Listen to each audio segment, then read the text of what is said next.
Donar-vos una bona notícia és que després d'anys fent tallers el que hem vist és que la immensa majoria de cops que els catalanoparlants ens passem al castellà ho fem per iniciativa pròpia. És a dir, el nostre interlocutor no ens diu que no ens entén, el nostre interlocutor no ens demana que ens passem al castellà.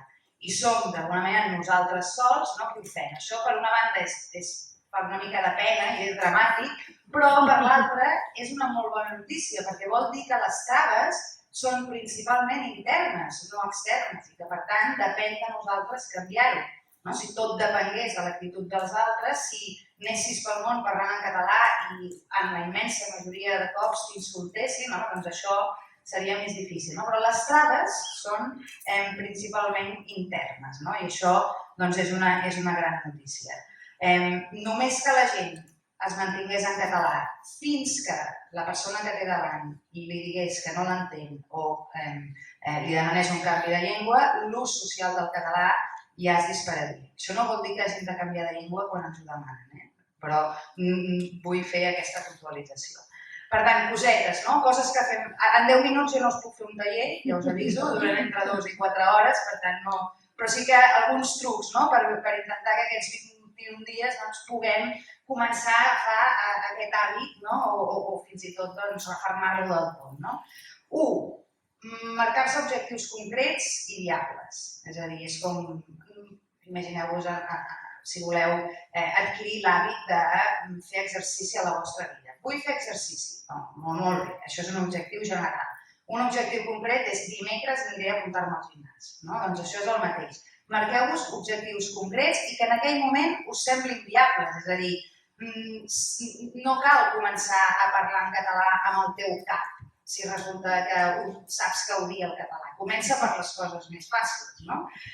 Per exemple, amb tal amiga que sempre parlem en castellà però parla perfectament, a partir d'ara, demà que la veig, li parlaré en català. A partir d'ara, totes les converses que tingui amb desconeguts, com a mínim les iniciaré en català. A partir d'ara, parlaré català fins al moment en què em diuen que no m'entenen. A partir d'ara, per tant, objectius concrets i que en aquell moment us semblin viables. Quan ja els assoliu, passeu a objectius més difícils. Segon, si sou els qui us trobeu a vosaltres mateixos parlant en castellà i no sabeu ni com heu arribat allà, és a dir, que ho feu de manera absolutament automàtica, el primer que heu de fer és practicar la conversa bilingüe. És a dir, heu de deixar de tenir aquest automatisme, aquesta conducta absolutament automatitzada de canviar de llengua sense ni tan sols adonar-vos. Ho podeu fer-ho fins i tot com un joc, amb la vostra parella, amb la vostra amiga. Escolta, la propera mitja hora, sisplau, parla'm en castellà i jo t'hauré de contestar en català. Això és una pràctica que podeu fer per entrenar el vostre cervell a deixar-vos de passar automàticament al castellà, que també ho podeu practicar en situacions, diguem-ne, reals. Però això del joc funciona molt bé. Tercer, si ja sou capaços de tenir una conversa bilingüe, però tot i així hi ha situacions en què us fa sentir incòmode, heu de buscar maneres per neutralitzar aquesta incomoditat. Per exemple, alguns dels recursos per neutralitzar, per rebaixar aquesta incomoditat poden ser cognitius, pensar les coses d'una altra manera. Una molt clara. Sovint tenim la por de no ser entesos. Aquesta persona és que si li ho dic en català no m'entendrà i no podrà agafar les dades, el que sigui, no m'entendrà. Ara feu-vos la pregunta. Jo a aquesta persona, en comptes de dir-li el que li he de dir, si li digués, si comencés a criticar-lo allò a la seva cara, així, en comptes de dir-te el que, començo a criticar. M'atreviria a fer això? M'atreviria a començar a dir-li que jo sé que és molt lleig o que no m'agrada com va vestit. Per tant, realment m'ho crec que aquesta persona en català no m'entén. I encara més, fem l'exercici de pensar, si aquesta persona no només començo a criticar-la, sinó que ho faig amb voluntat de ser entesa, és a dir, en comptes de dir-li és que ets molt lleig, podria dir-li que tens una cara horrible, perquè lleig no s'assembla gens a feo, en canvi cara horrible tothom ho pot entendre.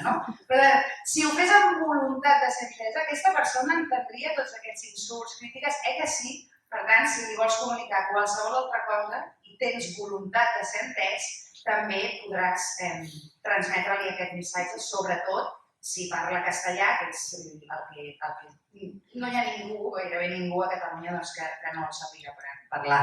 Pel que fa a rebaixar la incomoditat a través de coses que pots no pensar sinó fer, busqueu maneres de fer-vos entendre, sobretot quan detecteu que l'altre no domina el català, fins i tot senzillament si us esteu sentint incòmodes. Que no siguin passar-se al castellà. Per exemple, assenyalar, pots assenyalar a la carta el que vols, parlar a poc. A una persona que tens davant i no domina el català, no cal encadenar una frase feta darrere de l'altra, no cal dir-li que l'autobús sortirà a 2:15 d'avui.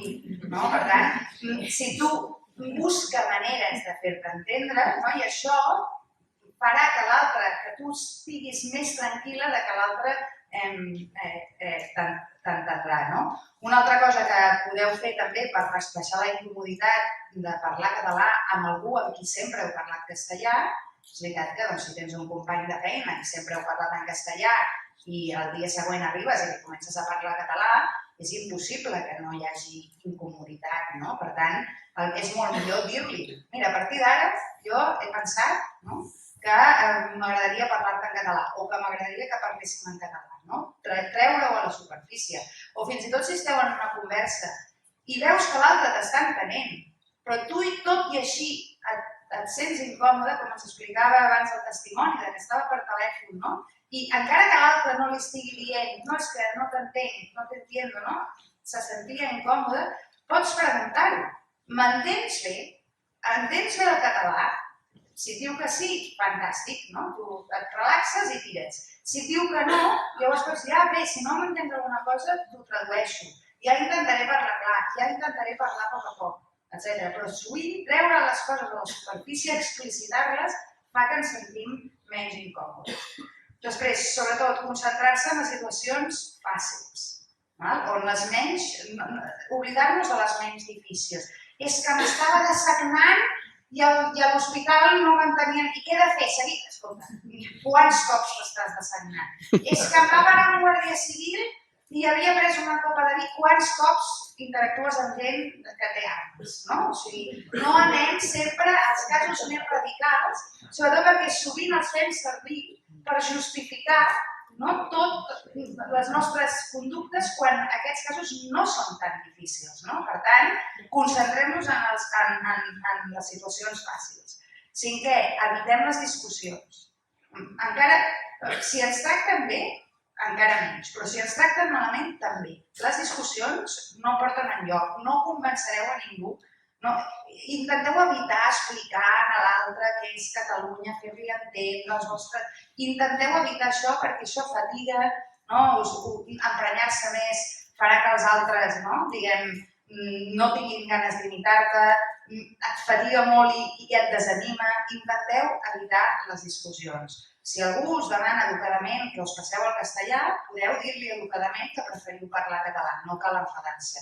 I si algú us tracta malament, si algú us dona una ordre, per exemple, en castellà, intenteu deslingüitzar, que m'explico, és a dir, no tot és lingüístic. Si a mi algú em dona una ordre, sigui del que sigui, una cosa que es pot dir és, disculpa, a veure si ho he entès bé, m'estàs donant una ordre? O sigui, ja no entres ni tan sols en el tema lingüístic, entres a, o, per exemple, un altre exemple de deslingüitzar, reunió de veïns. Hoy la reunión la vamos a hacer en castellano porque ha llegado una nueva familia.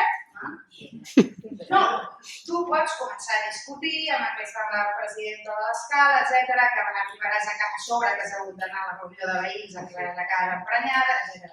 Una cosa, una alternativa que pots fer, és senzillament dir-li, miri, jo quan et parli vostè, faci com vulgui, quan parli jo ho faré com jo vulgui, parlaré català.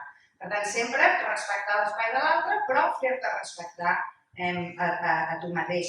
Una altra manera d'evitar el conflicte o discussions és quan algú, per exemple, se sent absolutament legitimat per no fer ni el més mínim esforç d'intentar entendre, passa molt poc, però un cop passa, en comptes de discutir-t'hi, que no serveix de res i que t'acabarà cansant, intenta girar la truita, i fer, per exemple, que se senti tractar-lo d'incompetent, però d'una manera estratègica, que sembla sorprenent. Dius, què?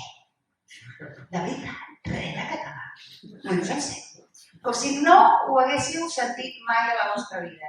Però el més probable, el que passa normalment és que l'altre, com que li estàs dient tonto i ningú vol que el tractin d'incompetent, baixa veles, una mica, algo així, dius, ja parlaré a poc a poc, tranquil·la, és que estava al·lucinant, no? Llavors, això és molt millor, sovint jo he vist senyores renyant a gent en castellà. Es que ya está bien, es que cuántos años llevas aquí y aún no me entiendes. Clar, no parlem català i no ens enfadem i això serà molt més efectiu. Després, ja vaig acabant, interioritzeu les respostes, interioritzeu les conductes. És a dir, a banda de fer-ho, penseu-hi. Jo a mi quan em diguin això, jo respondré això o jo faré això.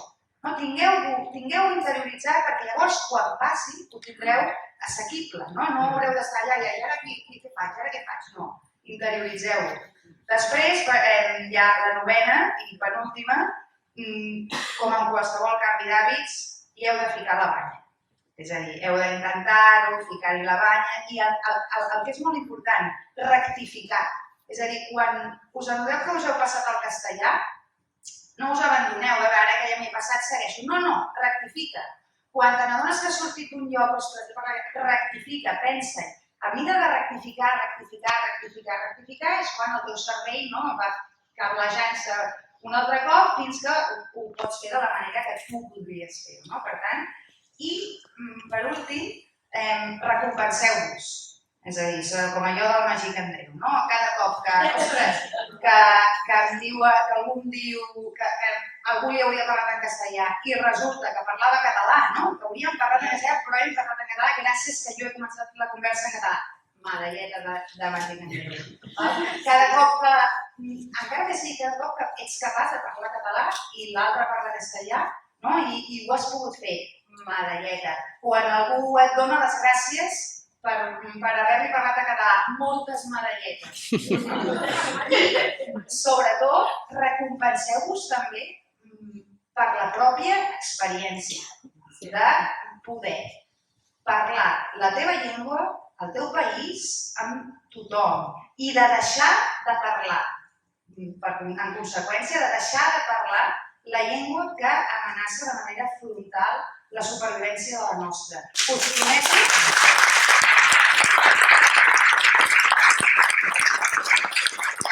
Us prometo que poques experiències hi ha tan alliberadores, tan significants, tan catàrtiques com aquesta. I heu de ser conscients que no hi ha llibertat col·lectiva que es pugui assolir si no està feta d'individus lliures. Per tant, allibereu-vos, feu el repte, fiqueu-hi la banya i mantingueu-vos sempre en català. Moltes gràcies.